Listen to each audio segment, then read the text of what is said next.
The air inside the spiral's end smelled like a mix of burning metal and strange alien drinks that Kim Dae could not name. He sat at a corner table with his 3 friends, watching the different creatures that filled the bar. Some had too many arms, others had skin that looked like rocks, and a few glowed with their own light. This was normal for Nexus Station, the biggest trading post in this part of space. Kim Dae lifted his glass and smiled at his friends. The brown liquid inside was supposed to be whiskey, but it tasted more like engine oil mixed with sugar. Still, it was the closest thing to Earth alcohol they could find out here, 3 months away from home. To another successful trade, he said, raising his glass higher. Park So-min laughed and clinked her glass against his. She wore her favorite jacket, the one with patches from different Earth cities that her grandmother had sewn on years ago. Her short black hair was still messy from working in the engine room all day, but she did not care. To coffee beans that cost more than gold, she said. Li Wu, the youngest of their group, grinned and joined the toast. He was barely 22 and still got excited about everything they saw in space. This was only his 4th trip away from Earth, and his eyes were always wide when he looked around places like this. I still can't believe people will pay so much for coffee, he said. Jiang Hai, the oldest member of their crew, just nodded and drank. She had been trading in space for 15 years and had seen everything twice. Her weathered face showed the lines of someone who had spent too much time under different suns. She wore simple clothes that hid the scars on her arms, scars that the others had never asked about.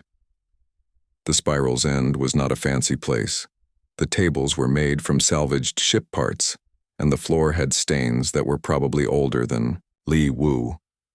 But it was neutral ground, which meant that different alien species could drink together without starting wars. The 6-armed bartender Vorthak made sure of that. He had been running this place for 200 years and had rules that everyone followed. Kim Dae looked around the room while his friends talked. Near the bar, 3 tall creatures with blue skin and too many teeth were arguing about shipping routes. In another corner, some bug-like aliens were playing a game that involved throwing glowing balls at each other. The air was full of different languages, and the universal translator in his ear worked overtime to make sense of it all. The vegan traders were really surprised when they tasted our coffee, Park So-min was saying. She was the engineer of their small ship, but she also handled most of their trading deals. She was good with numbers and even better at reading people, even alien people. I think they would have paid twice as much if we had asked. Next time, Kim Dae said. He was the captain of their small freighter ship, but he treated his crew more like family than employees. They had all grown up in the same district of Seoul, and they had all wanted to see the stars. When Earth had finally joined the galactic community 5 years ago, they had pooled their money and bought an old ship. Li Wu was still looking around the bar with wonder. That creature over there has 4 eyes, he whispered, pointing toward a table near the back. And look at those ones by the window. They're see-through. Try not to stare, Jiang He said quietly. Some species consider that rude. How do you know so much about aliens? Li Wu asked. Jiang Hai just shrugged and took another drink. She never talked much about her past, and the others had learned not to push her about it. The door to the bar opened with a loud hiss and 6 massive figures walked in. They were Caltherians, and even Li Wu knew enough to recognize them. They stood nearly 8 feet tall with thick gray skin that looked like natural armor. Their faces were angular and sharp, with small eyes that seemed to look down on everything. They moved like soldiers, which made sense because Caltherians were born warriors. The bar got quieter when they entered. Other aliens moved their chairs to make room, and some species near the door found excuses to leave. Caltherians had a reputation for being aggressive, and most people preferred to avoid them. Great, Park So-min muttered. Just what we needed. The Caltherians walked to a large table in the middle of the room and sat down loudly. Their armor scraped against the chairs, making sounds like metal on stone. The leader, who had more decorations on his armor than the others, looked around the room like he owned it. Commander Thexmore, Vorthak called from behind the bar. His 6 arms continued washing glasses while he spoke. The usual? Yes, the leader replied in a voice that sounded like grinding rocks. And make sure it's the strong stuff. We just finished a glorious battle and deserve proper drinks. The other Caltharians laughed and pounded the table with their fists. The whole bar shook from the impact, and several smaller aliens looked nervous. Kimday tried to ignore them and focus on his friends, but it was hard. Caltharians were known throughout the galaxy for their strength and their love of fighting. They had conquered dozens of worlds and considered themselves the superior warrior race. Most other species either feared them or tried to stay out of their way. "Maybe we should finish our drinks and head back to the ship," Li Wu suggested, quietly. "Why?" Park So-min asked. "We're not bothering anyone. They just look like trouble," Li Wu said. Zhang He studied the Caltharians with calm eyes. "They're showing off," she said, "trying to prove how tough they are." "Isn't that what they always do?" Kim Day asked. "Usually," Zhang Hai replied. "But this feels different." Vorthak brought the Caltharians their drinks in large metal containers. The liquid inside was bright green and seemed to move on its own. When they drank it, small wisps of smoke came from their mouths. "To victory over the weak," Commander Thexmore announced, raising his container. "To showing the galaxy who the real warriors are." His companions cheered and drank deeply. The liquid made hissing sounds when it touched their lips.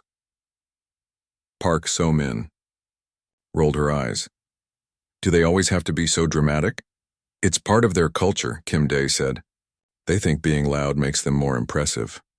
"Well, it's working," Li Wu said. "I'm definitely impressed by how annoying they are." The humans continued their conversation, trying to ignore the increasingly loud Caltharians. But it was getting harder as the aliens drank more and their voices got louder. They started telling stories about their recent battles, describing in detail how they had defeated their enemies. Each story was more violent than the last. "And then I grabbed the coward by the neck," one of them was saying. "He begged for mercy like all weaklings do." "Mercy is for species that deserve to live," another one replied. Commander Thexmore stood up suddenly, his chair scraping loudly against the floor. He looked around the room with his small dark eyes, studying each table. When his gaze reached the humans, it stopped. "Look what we have here," he said in a voice that carried across the entire bar. Soft pink mammals, drinking and pretending to be real traders. The other Caltharians turned to look at the human table. Their faces showed the same expression of contempt and amusement.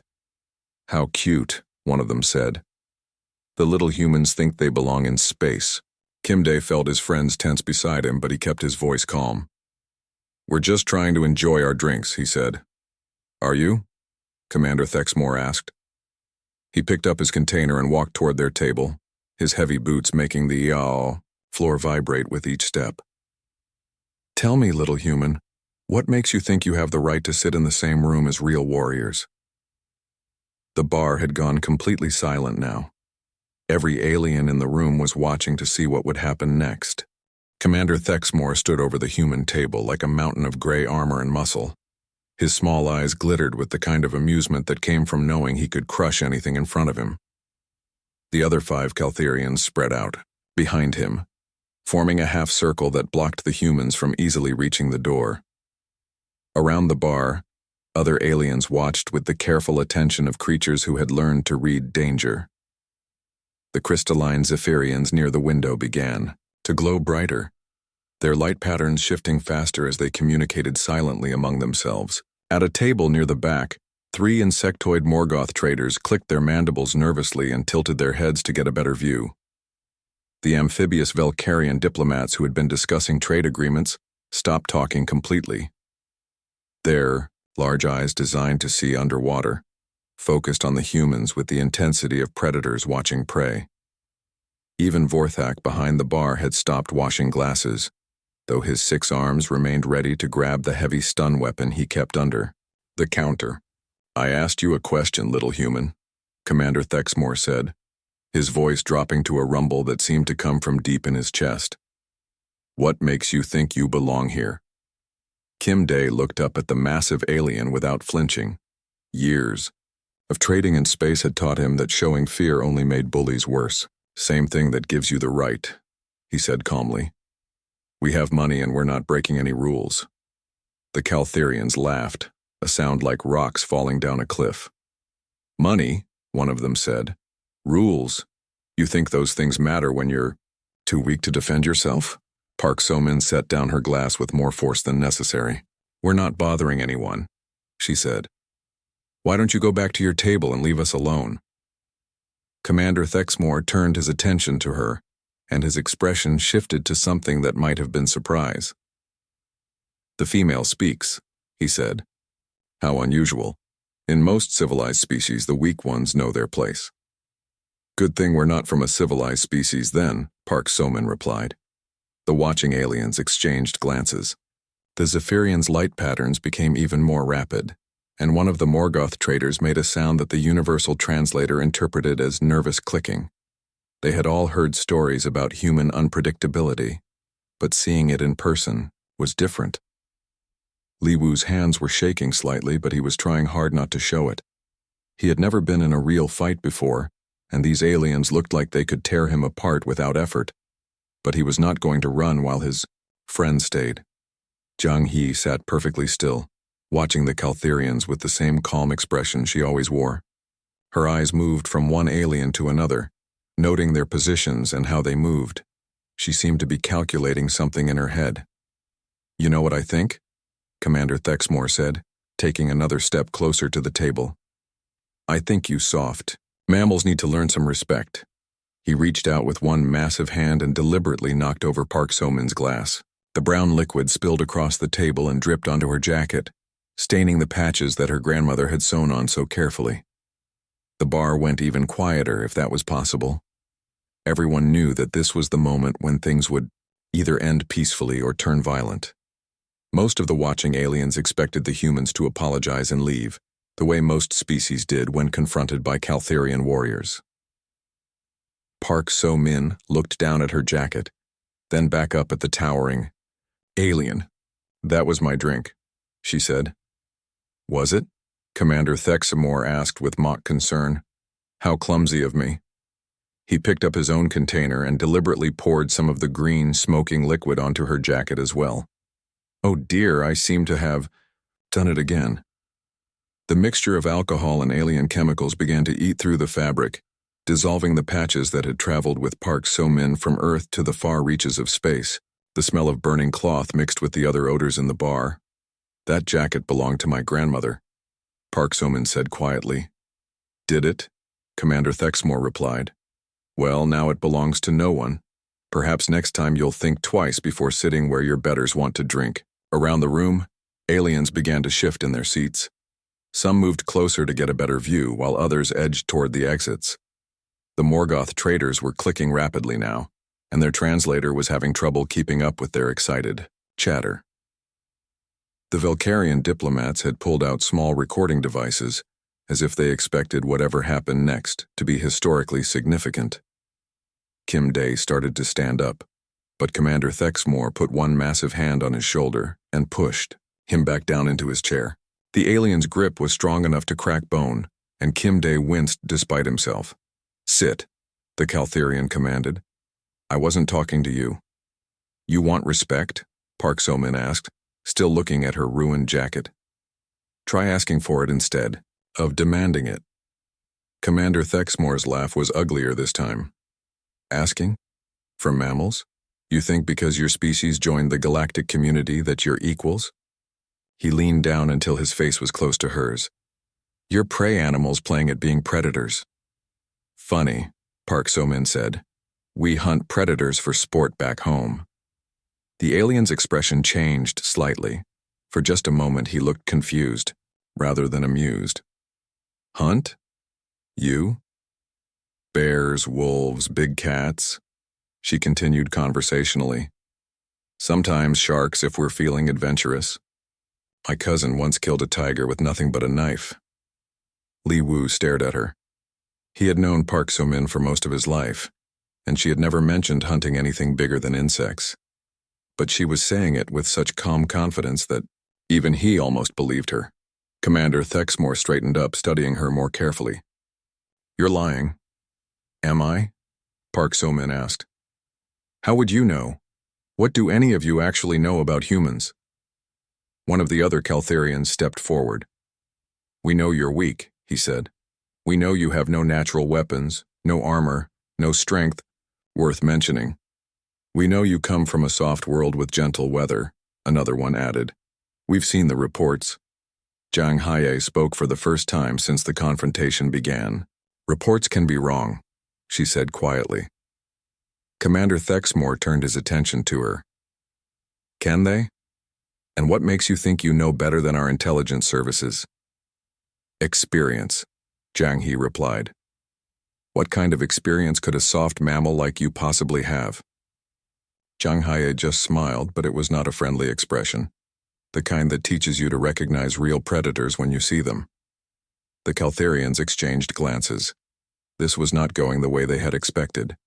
Usually, when they confronted weaker species, those species either fled immediately or submitted quietly. These humans were doing neither, and it was starting to make them uncomfortable. You know what I think? Commander Thexmore said, his voice getting louder. I think you mammals are all talk. I think you're hoping someone will come save you before you have to prove how tough you really are. He grabbed Li Wu's arm and squeezed, hard enough to make the young man gasp in pain. Prove me wrong, little human. Show me how dangerous your species really is. Li Wu tried to pull his arm free, but the alien's grip was like a metal clamp. He could feel his bones grinding together under the pressure. Let him go, Kim Dae said, his voice still calm but with an edge that had not been there before. Or what? Commander Thexmore asked. You'll call for help? You'll file a complaint with station security? Or we'll show you exactly what kind of predators we really are, Kim Dae replied. The watching aliens leaned forward in their seats. The Zephyrians were now glowing so brightly that they were hard to look at directly. The Morgoth traders had stopped clicking and were watching with the intense focus of scientists observing a fascinating experiment. Behind the bar, Vorthak's hand moved closer to his stun weapon, but he did not draw it yet. In 200 years of running this establishment, he had learned to recognize the moments when intervention would help and when it would only make things worse. Commander Thexmore squeezed Li Wu's arm harder, and the young human made a sound of pain. Show me then, the alien said. Show me what your species can do. Kim Dae looked at his friends, then back at the towering alien. Okay, he said quietly. But remember, you asked for this. He reached up and tapped the communicator on his collar, switching off the universal translator. Then he said something in Korean that none of the aliens could understand, but his friends clearly could. Park So-min sighed and began rolling up her sleeves. Li Wu stopped struggling against the alien's grip and went very still. Zhang Hai cracked her knuckles and stood up slowly. Around the room, the other aliens sensed that something fundamental had just changed, but they could not understand what. The moment Kim Dae finished speaking in Korean, everything changed. The four humans moved with a coordination that surprised everyone watching, including Commander Thexmore. What had seemed like random movements suddenly became purposeful positioning. Park So-min was no longer sitting casually in her chair. She was balanced on the balls of her feet, ready to move in any direction. Li Wu had stopped trying to pull away from the Caltharian's grip and instead moved closer, reducing the alien's leverage. Zhang Hai stepped to the side, creating angles that would let the humans support each other. Kim Dae stood up slowly, his hands empty, but ready. Last chance, he said to Commander Thexmore. Let him go and walk away. The Caltharian's laugh was full of disbelief. You think 4 mammals can threaten 6 warriors? You think your soft bodies can match our strength? We don't need to match your strength, Kim Dae replied. We just need to be smarter than you. Commander Thexmore's expression darkened. Enough talking. He twisted Li Wu's arm viciously, trying to force the young human to his knees. Instead of crying out or begging for mercy, Li Wu did something that shocked everyone in the room. He moved into the pain, stepping closer to the alien and driving his elbow into the soft spot just below Thexmore's ribcage. The Caltharian's armor was thick, but it had gaps, and Li Wu had found one. The alien grunted in surprise and loosened his grip just enough for Li Wu to twist free. In the same motion, the young human grabbed a heavy glass from the table and smashed it against the side of Thexmore's head. The fight began in earnest. The other 5 Caltharians rushed forward, expecting to overwhelm the humans with pure force. They were bigger, stronger, and had natural armor that could stop most weapons. What they did not expect was for the humans to scatter in different directions instead of standing together. Park So-min rolled under her table and came up behind one of the Caltherians. While he was looking for her, she grabbed a metal chair and swung it into the back of his knees. The alien stumbled, and she immediately followed up by jumping onto his back and wrapping her arms around his thick neck. "Get off me, you insect," the Caltherian growled, reaching back to grab her. But Park So-min was already moving again, using his own momentum against him. She swung around to his front and drove her knee into his stomach, then dropped to the floor and swept his legs. The massive alien crashed into a table, sending glasses and bottles flying. Jiang Hai faced two Caltherians at once, but she did not seem concerned. When the first one swung a fist that could have shattered stone, she was not where he expected her to be. She had moved to the side and grabbed his wrist, using his own force to pull him off balance. The second Caltherian tried to grab her from behind, but Jiang Hai dropped low and spun, her leg sweeping his feet out from under him. As he fell, she drove her elbow into his throat with surgical precision. "Where did you learn to fight like that?" one of the fallen aliens gasped. Jiang Hai did not answer. She was already moving to help Kim Dae, who was dealing with the largest of the Caltherians after Thexmore. Kim Dae was not as skilled a fighter as Jiang He, but he was learning fast. The Caltherian's strength was overwhelming, but it was also predictable. Every punch was devastating but slow, and Kim Dae found that he could avoid most of them if he kept moving. When he could not avoid a hit, he did something that confused the alien completely. Instead of trying to block or deflect the blow, Kim Dae absorbed it and kept fighting. A punch that should have ended the fight just made him angry. "Why won't you stay down?" the Caltherian demanded, breathing heavily. "Because you haven't asked." "Nicely," Kim Dae replied, wiping blood from his mouth. Li Wu was still fighting Commander Thexmore, and it was not going well for him. The alien was too big and too strong, and Li Wu's surprise attack had only made him angrier. But the young human was not trying to win alone. He was buying time and creating opportunities for his friends. When Thexmore swung at him, Li Wu ducked and let the alien's fist crash into the bar. When the commander tried to grab him, Li Wu rolled away and made the alien chase him toward where Park So-min was waiting with another improvised weapon. Around the room, the watching aliens were beginning to understand that they were seeing something unprecedented. The humans were not just fighting, they were thinking. Every move seemed designed to accomplish multiple goals at once. The Zephyrians had stopped glowing entirely, their crystal bodies dark with shock. They communicated through light, and they had never seen anything like the coordination the humans were displaying. It was not telepathic or technological. It was something else entirely. The Morgoth traders were taking notes frantically, their analytical minds trying to process what they were observing. They were experts at reading behavior patterns, but human combat seemed to follow rules they did not understand. "Impossible," one of them clicked. "The small one just got hit hard enough to kill most species, but he's still fighting." "Look at the female," another replied. "She's using tools and terrain like an engineer designing a battle." The Velcarian diplomats were recording everything, but they had stopped trying to understand it. They were representatives of a species that had evolved in peaceful underwater cities, and violence on this scale was completely outside their experience. Behind the bar, Vorthak watched with the fascination of someone who had thought he had seen everything. In 200 years, he had broken up thousands of fights, but this was different. Usually, bar fights were about anger or alcohol or misunderstandings. This felt more like a demonstration. Commander Thexmore finally managed to corner Li Wu against the wall. But before he could finish, the young human Park So-min appeared beside him. She had found a bottle of something that glowed blue, and she smashed it over the commander's head. The liquid inside was apparently acidic, because Thexmore roared in pain and anger.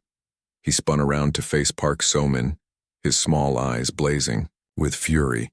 "You dare?" he bellowed. "I dare a lot of things," Park So-min replied.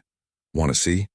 She grabbed another bottle and threw it at his feet. When it shattered, The contents began eating through the metal floor, creating a small pit that made the alien stumble. Zhang Hai had finished with her two opponents and moved to help Kim Dae. Together, they managed to get the third Caltharian into a position where he could not use his strength effectively. They did not try to overpower him. Instead, they made it impossible for him to fight properly.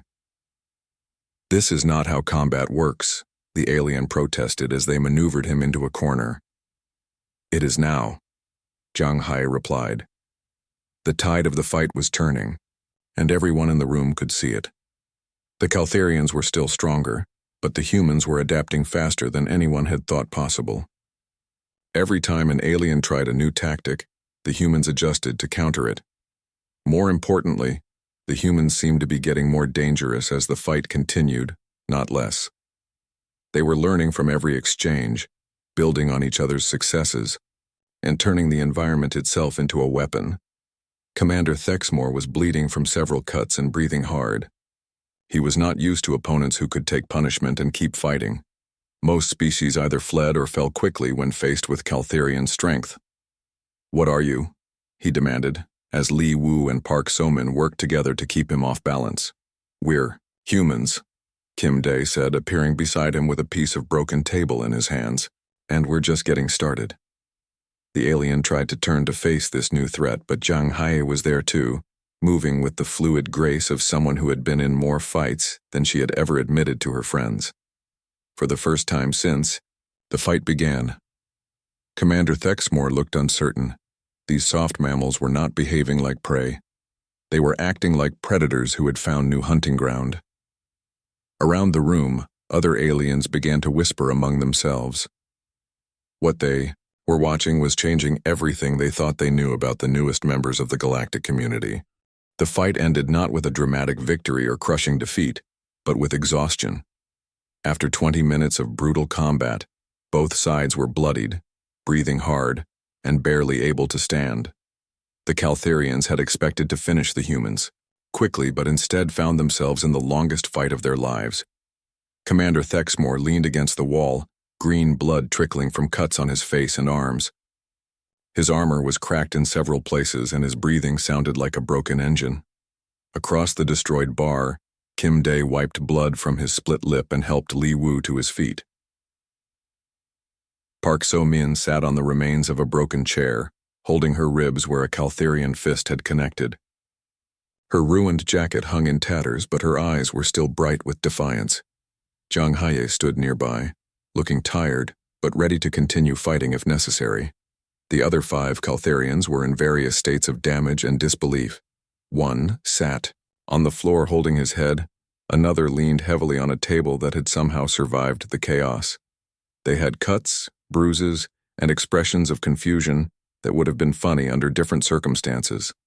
Around them, the bar looked like a war zone. Tables were overturned or broken completely. Bottles and glasses covered the floor in a mixture of alcohol and alien chemicals, and several chairs had been reduced to useful pieces of wood and metal. Vorthak finally decided that the fight was over and emerged from behind his bar with the heavy stun weapon in 2 of his 6 hands. "Enough," he said in a voice that carried absolute authority. "The next being to throw a punch gets banned for life." Both sides looked at him, then at each other, and seemed to realize that continuing to fight would be pointless. They were all too tired to cause much more damage anyway. "Medical bay," Vorthak continued, gesturing toward a door in the back of the bar. "All of you, now." The medical bay was designed to handle injuries from multiple species, so it had equipment that could treat both Caltharian and human wounds. The automated system scanned each patient and began administering treatment according to their biological needs. As the medical scanners worked, they began to reveal information that surprised the Caltharian doctor who monitored the equipment. The readings for the humans were not what anyone expected. "This cannot be correct," the doctor muttered, studying the displays with his 4 eyes. Commander Thexmore, who was having cuts cleaned and sealed, looked over at the screens. "What is wrong?" "According to these scans, these humans should have been unconscious 10 minutes into the fight," the doctor replied. "Their pain tolerance is beyond anything in our medical databases." "Explain," Thexmore demanded. The doctor pointed to readouts that showed human vital signs during and after the fight. Look at these injury reports.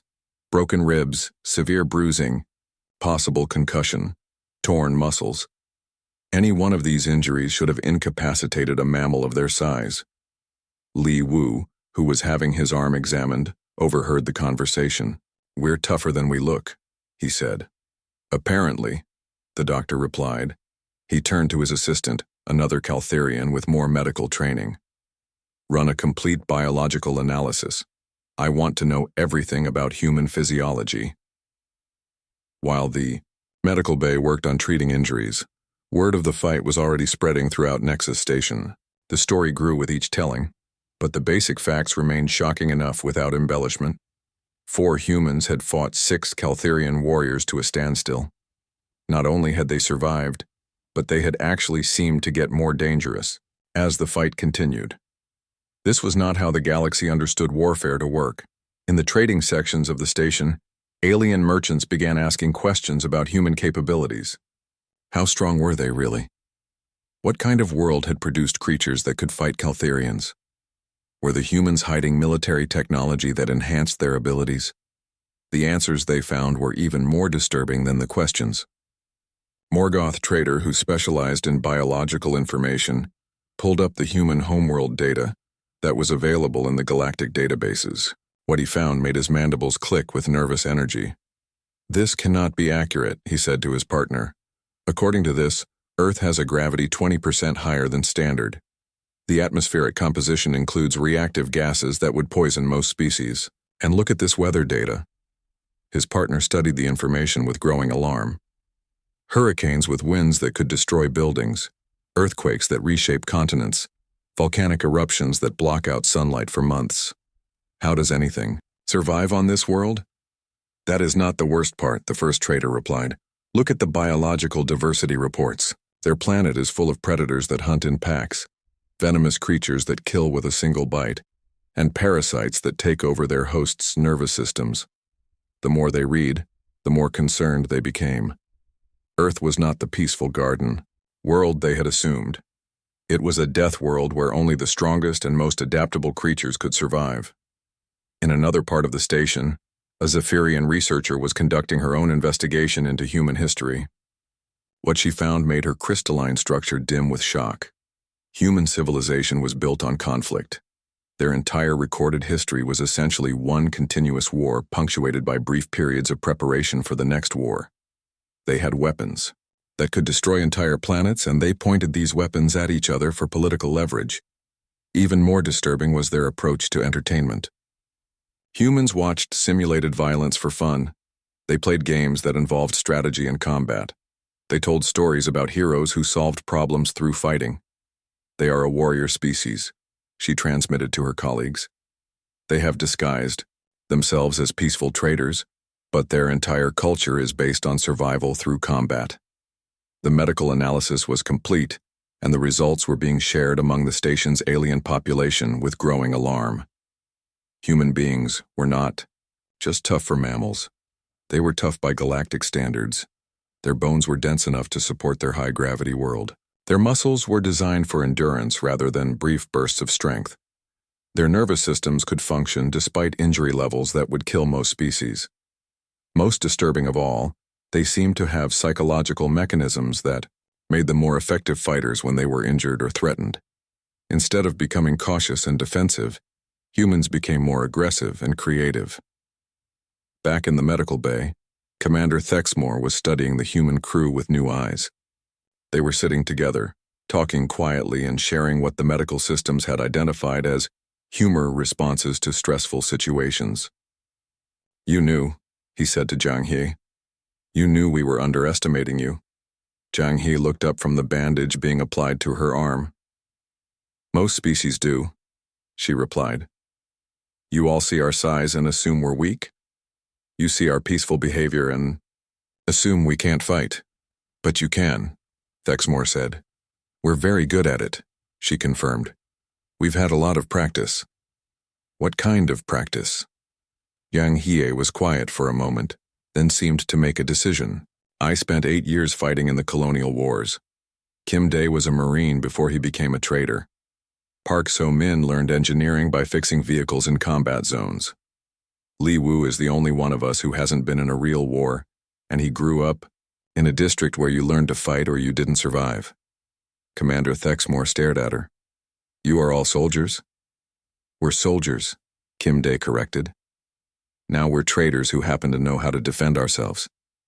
How many humans know how to fight like this? Thexmore asked. The 4 humans exchanged glances.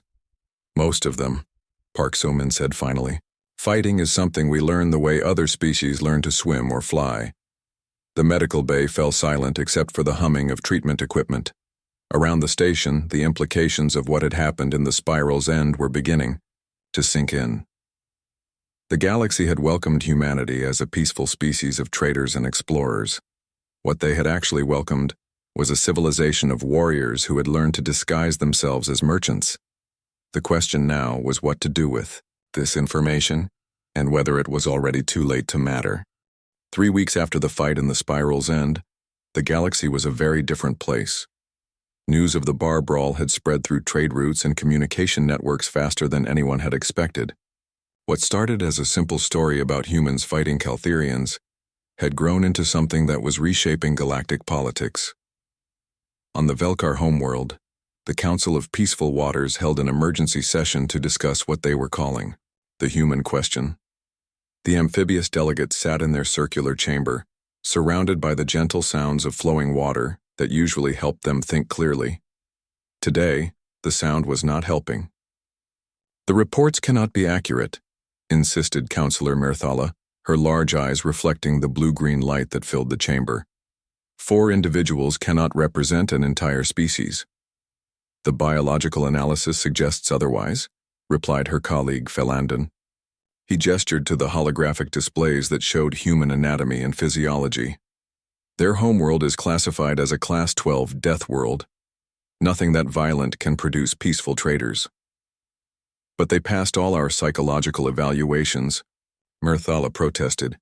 They showed no signs of aggressive tendencies when they applied for galactic citizenship. Perhaps, Felandon said quietly, we were asking the wrong questions. In the Morgoth research facilities on their hive world, teams of scientists were working around the clock to understand human behavior patterns. Their analytical minds, evolved for solving complex problems, were struggling with the contradictions they had discovered. They showed genuine peaceful intentions in most situations, reported lead analyst Krixtha to her superiors. Their trade agreements are fair, their diplomatic responses are reasonable, and they seem to prefer negotiation to conflict. But, prompted her supervisor, but when threatened they transform into something else entirely. It is as if they have 2 different behavioral modes and they can switch between them without warning. The supervisor's mandibles clicked nervously. Do we know what triggers this transformation? Threat to themselves or their group members, Krixtha replied. Damage to objects they consider important. Injustice by their moral standards. The list is extensive and concerning. On the Caltherian homeworld, the military leadership was holding its own discussions. The warrior caste that had dominated this sector of space for thousands of years was being forced to reconsider their understanding of strength and weakness. General Vormaxis stood before a room full of his finest officers, all of whom had heard the detailed reports from Commander Thexmore. The massive warriors who had never shown fear in battle were visibly uncomfortable. Intelligence reports confirm that humans have been at war with each other for their entire recorded history, the general said. Their planet has over 200 separate political entities, and most of them have fought each other at some point. 200? Asked one of his officers. How do they maintain any civilization at all? They rebuild, Vormaxis replied. Repeatedly. Their cities have been destroyed and rebuilt so many times that they consider it a normal part of urban planning. Another officer raised his hand. What about their military capabilities? Are they a threat to the Caltherian Empire? The general was quiet for a long moment. They have weapons that could destroy planets, he said finally. And they built these weapons while they were still confined to a single solar system. They created them specifically to use against each other. The room fell silent. The concept of building planet-killing weapons to use against your own species was so alien to Caltherian thinking that they could barely process it. Meanwhile, human traders throughout the galaxy were beginning to notice changes in how other species treated them. Some aliens had become more respectful, offering better deals and showing more interest in human opinions. Others had become nervous and suspicious, watching human crews with new wariness. Kim Day noticed the difference immediately when he docked at his next trading post. The dock supervisor, a spider-like arachnid who had always been barely polite, now treated him like visiting royalty. "Captain Kim," the supervisor said, using all 8 of his arms to gesture respectfully. "Welcome back to our station. I trust your journey was peaceful." "Very peaceful," Kim Day replied, confused by the sudden change in attitude. "Is everything okay?" Of course," the supervisor assured him quickly. "We have prepared our finest docking bay for your ship. Please let us know if you need anything at all." Park So-min watched this exchange with growing amusement. "I think we're famous," she said quietly to Li Wu. "Famous for what?" Li Wu asked. "For being human, apparently." Their next stop was a Zephyrian crystal garden, where they planned to trade some rare earth minerals for information crystals. The crystalline beings who ran the facility had always been friendly but distant. Now they seemed almost eager to please. "Honored human traders," the facility manager said, his crystal body glowing with what their translators interpreted as enthusiasm. "We have prepared special accommodations for your visit. We understand that your species requires specific atmospheric conditions for optimal performance." "We're fine with standard station atmosphere," Kim Day said. "We don't need special treatment." "Please," the manager insisted. "We would consider it an honor to provide proper hospitality for representatives of your species." Jiang Haye had been quiet during these interactions, but Kim Day could see that she was thinking. When they were alone on their ship, he asked her what was bothering her. "They're afraid of us," she said simply. "Afraid? Why would they be afraid of us?" "Because they finally looked up our history," Jiang Haye replied. "They found out what kind of world we come from and what we had to do to survive on it." "We're peaceful traders," Li Wu protested. "We've never threatened anyone." "We don't have to threaten anyone," Park So-min said, understanding what Jiang Haye meant. "The threat is built into what we are." Reports were flooding into galactic intelligence agencies from researchers who had been studying human civilization. The more they learned, the more concerned they became. Humans had survived ice ages, asteroid impacts, volcanic eruptions that blocked out the sun, and diseases that killed most of their population. Each time they had rebuilt and become stronger. Their art was full of stories about overcoming impossible odds. Their religions celebrated martyrs who died fighting for their beliefs. Their sports involved controlled violence for entertainment. Even their children's games often involved mock combat and strategic thinking. On the neutral world of Concordia, representatives from 12 different species gathered for an emergency conference. The topic was officially listed as Reassessment of Human Integration Protocols, but everyone knew what they were really discussing. "The question," said the Velcarian ambassador, "is whether we should be concerned about human expansion into our territory." "They have been peaceful so far," pointed out the Zephyrian delegate. "Their trade practices are fair, and they have honored all agreements." "So far," emphasized the Morgoth representative, "but what happens when their interests conflict with ours? What happens when they decide they want something we are not willing to give them?" The Caltherian ambassador, General Thexmore's brother, spoke with unusual humility. "My species has conquered 17 worlds through superior strength. We thought we understood warfare. The humans have shown us that we understand nothing." "Are you suggesting they are a military threat?" asked the arachnid delegate. "I am suggesting that we have no idea what they are capable of," the Caltherian replied, "and that ignorance could be dangerous for all of us." Back on Nexus Station, the Spiral's End had become something of a tourist attraction. Aliens came from across the sector to see the bar where humans had fought Caltherian warriors to a standstill. Vorthak had installed a plaque commemorating the event, though he was not sure whether it was celebrating or warning. The bar itself had been rebuilt, but Vorthak had made some changes. There was now a separate section for human customers with reinforced furniture and walls. He had also installed a new sign near the entrance. Management reserves the right to refuse service to anyone who underestimates their opponent. It read.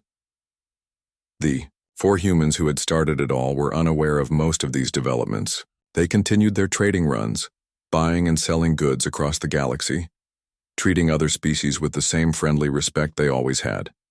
They had no idea that their names were now known in military academies and intelligence briefings throughout civilized space. What they did notice was that other traders gave them more space in bars, that customs officials processed their paperwork faster, and that everyone seemed very interested in keeping them happy. "I think I like being famous," Li Wu said one evening as they sat in another bar, watching alien customers carefully avoid getting too close to their table. "Just remember," Zhang Hai said quietly, "respect based on fear doesn't last forever. Eventually, someone is going to want to test whether we deserve it. And when that happens?" Park So-min asked. Zhang He smiled the same dangerous smile she had shown the Caltherians. "When that happens, we'll show them what humans are really capable of." Around the galaxy, intelligence agencies were asking the same question. They had welcomed humans as peaceful traders and explorers, but the evidence suggested they had actually invited a species of warriors who were simply between.